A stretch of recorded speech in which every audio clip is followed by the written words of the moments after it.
Hello বন্ধুরা, star জলসায় আসছে অভিনেতা রেজওয়ান রাব্বানী শেখের নতুন ধারাবাহিক বধুয়া। ধারাবাহিকে নায়িকার ভূমিকায় থাকছে নতুন মুখ।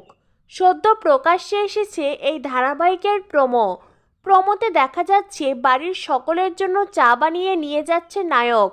তার নাম আবির।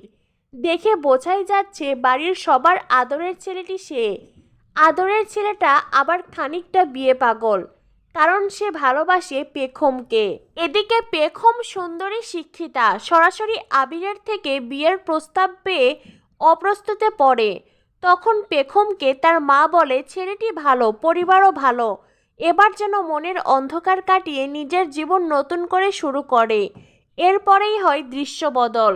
পেখম আর আবিরের বিয়ে হয়ে গেছে। বিয়ের পরে তারা কোথাও যাচ্ছে একসঙ্গে।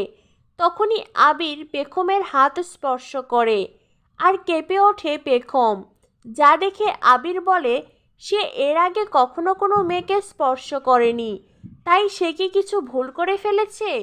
এ কথা শুনে নায়িকা বলে মনের কথা কত সহজে প্রকাশ করতে পারো তুমি, কিন্তু কারোর কারোর ক্ষেত্রে গল্পগুলো হয় আলাদা। নায়িকা বলে সব মনের কথা সবার সহ্য হয় না, কিছু কিছু সময় নিজেরও না। পেখমের মনে এমন কি কথা আছে যেটা সে তার নিজের স্বামীকেও বলতে পারছে না?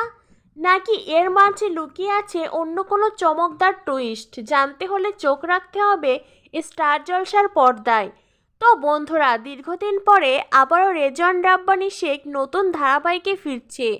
খবরটি পেয়ে তোমরা কতটা এক্সাইটেড অবশ্যই কমেন্ট করে জানিয়ে দিও। আর হ্যাঁ, পরবর্তী আপডেট পেতে আমাদের চ্যানেলটিকে সাবস্ক্রাইব করো। ধন্যবাদ সবাইকে।